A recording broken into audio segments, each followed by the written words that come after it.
Do you want to start your own polymer clay small business? Then this video is for you. In this video, I'll be talking about the materials and tools you need, tips on how to make your product sell, where to sell your products, how to price your product, and shipping supplies that you'll need. First, let's go over the materials you need to make the products. I personally use Fimo polymer clay the most, but I also have Cernit translucent clay that I use for my translucent pieces.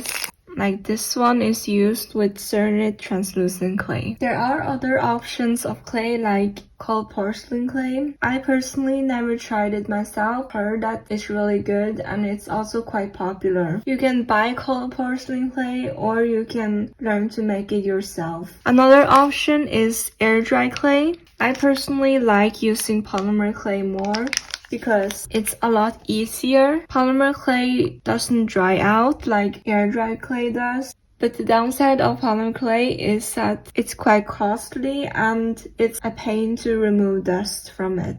Air dry clay is a lot messier to work with. It's also harder to work with because it dries out very quickly. So you either have to work with it really fast or you have to constantly wet it with water while you work. You also have to have the patience to wait until the air dry clay dries and then you have to paint it and let it dry again and then paint it again, which I don't have the patience to do that. So I just stick with polymer clay. It's easy to work with. It's cleaner to work with, it dries fast, it is already colored, I don't have to paint it. Even though it's a lot more expensive, since I make such small pieces, it's still worth it for me to use polymer clay. In this video, I'll mainly focus on polymer clay since that's the things I sell. Now let's go over the tools for the clay. You'll need some round cutters, you'll need a knife and a razor blade. You also need a glass plate like this one, but you can also use a cutting mat or a wooden cutting board. When I first started with polymer clay, I used a wooden cutting board because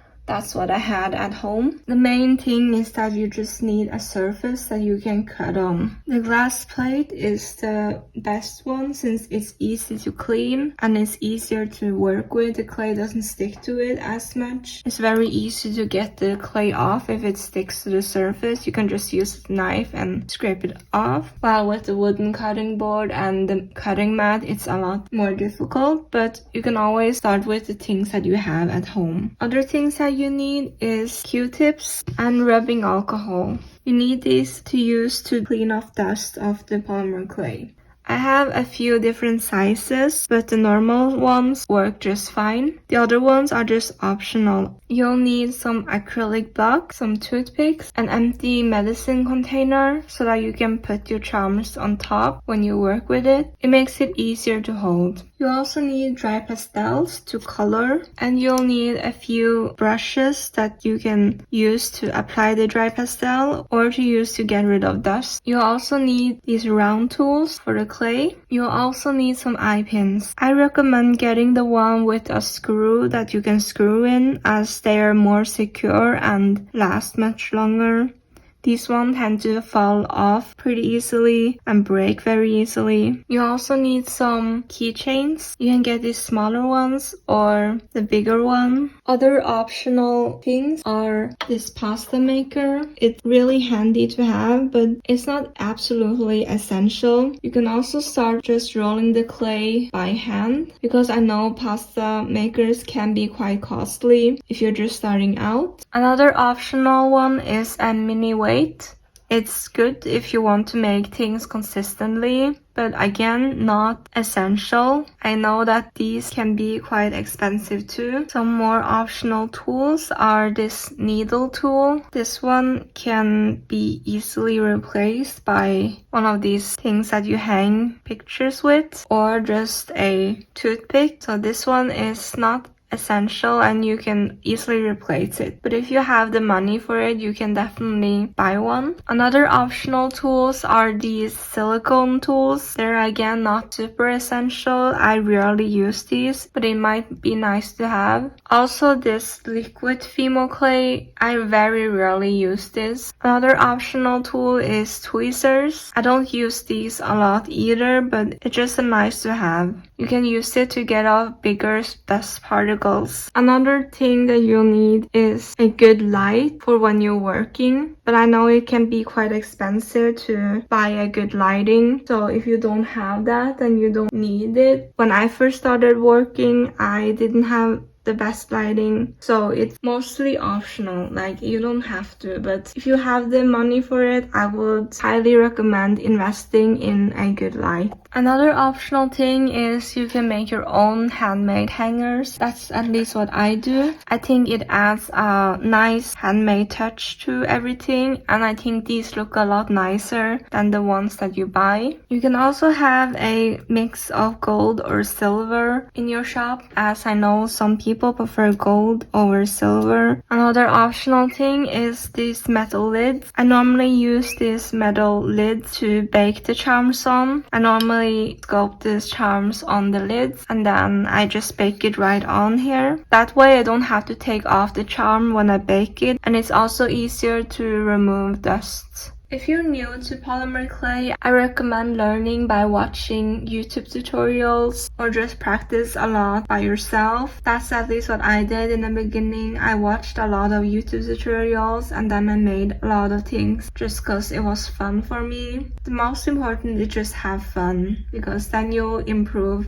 naturally. When I first started, I was really bad at it. Like, this is my very first polymer clay sculpture that I made. I mainly learned polymer clay just by doing it a lot. I had so much fun with it that I would sculpt the whole day and not realize that the time has passed by. So I think the most important is to just have fun with it. After you learn how to sculpt with polymer clay, you might want to glaze it with some glaze. There are a few options for glazing. The main ones that I heard of is these three. The first and most popular option probably is the UV resin option, because it gives a very thick and glossy finish. It's also very durable and waterproof. The second one is a water-based varnish, but this varnish is a lot thinner than the UV resin one. This is the polyurethane varnish, and this one is the UV varnish. You can see that the UV one is a lot thicker and glossier. The UV one also makes the charm a lot stronger and durable. The last one, which not a lot of people use, is a matte varnish. I just use this one for acrylic paintings and it gives it a very matte finish. I have that one tested on here with this charm here. You can see that it's a lot more matte than the other ones. I didn't really like it because I feel like it kind of gives the charm a white cast almost, like the colors aren't as vibrant after using it, but it's an option that you can have if you want a more matte finish and don't like the glossiness. These two are not waterproof.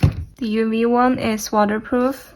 These ones also don't give strength or durability to the charm. This one gives a lot more durability. The downside of UV resin is that it's a lot of pain to work with. Like, the smell of it is toxic, so you have to wear a gas mask and use gloves. You also need to buy a UV light if you're gonna work with the UV resin.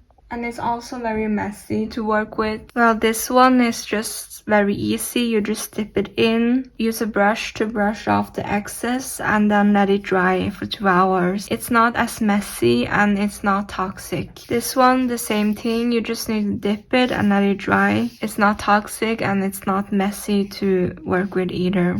So So it just all comes to preferences. I think the UV one is a lot more expensive to work with because you need all these supplies and things to work with it. Now time to make things that you're gonna sell. And here's where it's important that you do research on what's popular. Try making things that people like and would like to buy. Of course, I don't recommend making copyrighted things, and try not to steal others' design. I know at the beginning there will be a lot of copying, and that's just how most artists start out, but try to make it as different as you can. At the very least, change some components so that it's not an exact copy of someone else's work. I definitely did a lot of copying in the beginning of my journey, and I think it's just a natural part of starting out and being a new artist. But as you progress, try to not do it as much. And I don't recommend using copyrighted content because you might get sued by the bigger companies. Although I don't hear it very often, but it's still better to have your own products. I think you should aim to make things that are simple and easy to make. At least those are the most popular ones with my audience. But I also think it's because the more detailed ones are more expensive because it takes longer to make. With simpler ones, you can make it very easily, make it more quickly and more consistently. So I recommend try to make it as simple as you can. It's not about what you want to make, but what people want to buy.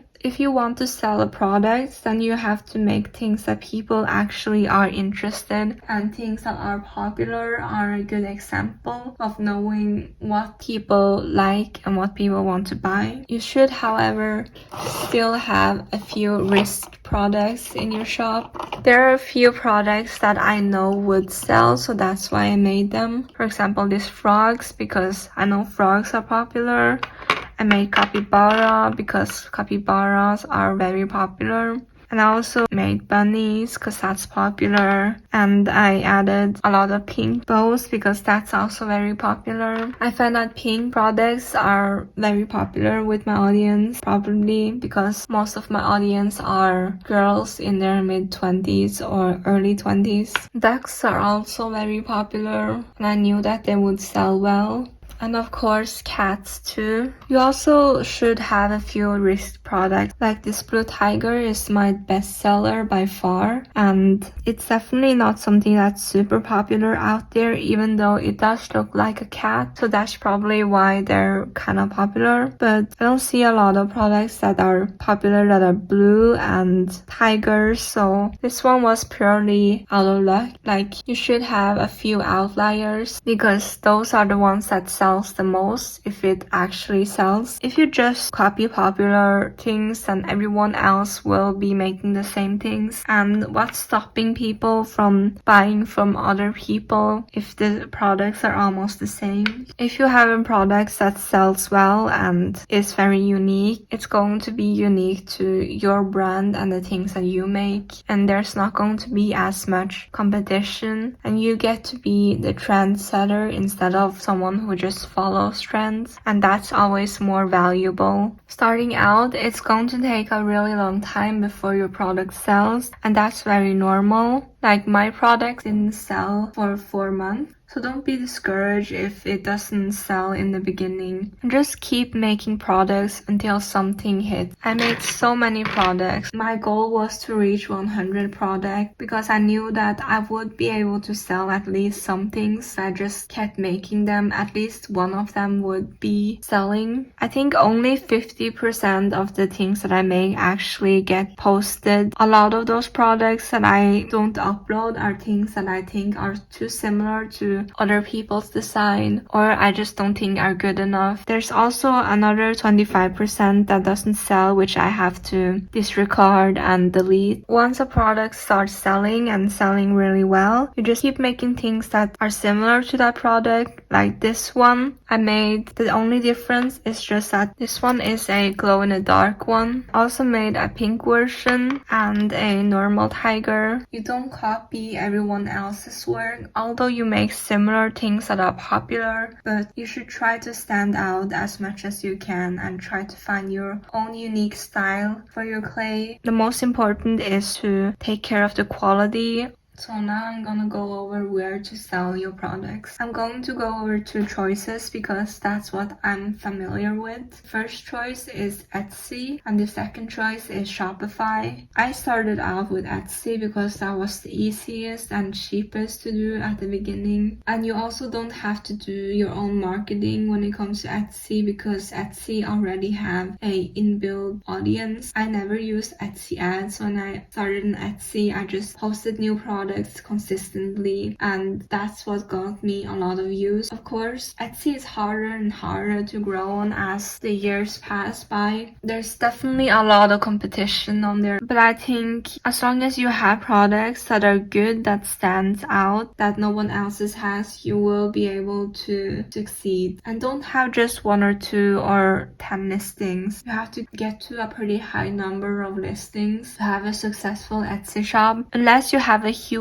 audience online on Instagram or YouTube or TikTok, then you're not going to be able to sell well with just a few listings. And if you have a huge audience online, I recommend Shopify more than Etsy because the main thing that makes Etsy better than Shopify is their inbuilt audience. If you're gonna bring your own traffic, you might as well have your own website. Etsy might be cheaper than Shopify at the beginning, but if you're gonna make a lot of sales, then Shopify is gonna be a lot cheaper in the long run. Etsy is also very unreliable. Like, you can get suspended there any day and they won't even give you a reason. I got suspended by Etsy and they didn't explain anything and I was not able to make an appeal. And I heard lots of other stories of people getting banned on Etsy without even getting a reason or any second chances. So if you start on Etsy and build your brand on Etsy, remember that your livelihood and your shop can be gone just like that. Your livelihood is basically controlled by Etsy. So it's better with Shopify where you can control a lot of things yourself, even though it's more expensive in the beginning and it takes a lot of time to set up your shop. If you end up making a living, it's a lot cheaper in the long run. You don't have to put up with Etsy and their policies and having the fear of getting banned any day without any trustable reasons. Although it is really hard to do your own marketing to drive traffic to your shop, Etsy is an inbuilt marketplace, so people probably have a lot more trust in Etsy than your own Shopify website in the beginning. I definitely had a lot of comments that hesitated on buying because it didn't have any reviews. But I think even if you start out with Etsy, you should always plan on moving to your own website in the end because Etsy is just so unreliable. And even though Etsy used to be a really good place for handmade sellers, it's just so full of AI stuff and drop shippers that it's no longer what it used to be, and I feel like it doesn't really care about us handmade sellers anymore. In the end, you should always try to build your own brand because then you will build a following for that brand and loyal customers who will buy things, not just clay products. If you want to venture out into stickers or sticky notes or enamel pins, there will be there and you will have a reputation, and that's how you have a long-lasting and successful business. Now it comes to pricing, how to price your product. In the beginning and a lot of the times you're going to do a lot of unpaid work like marketing and making new products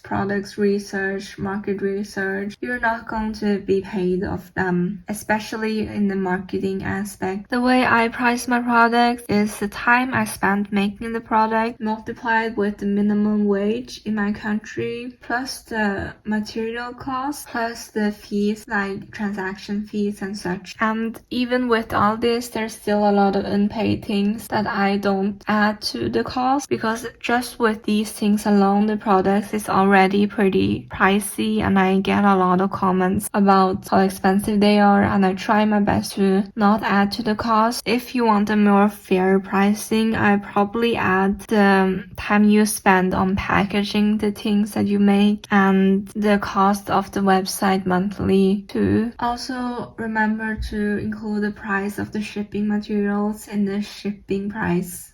Now let's move on to the shipping supplies that you'll need. The main thing that you'll need is just a shipping box. You can print the shipping label at the post office to save money. I normally don't use any tape because the shipping label is big enough to tape it around. You also just need some stuffing to make sure that the charms are well protected. I normally use this type, but I also use these paper ones sometimes.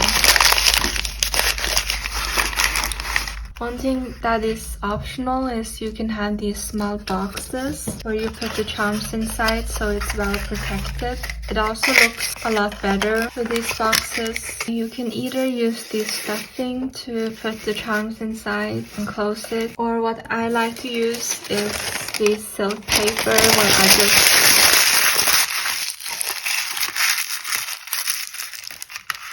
wrap it around and close it like this.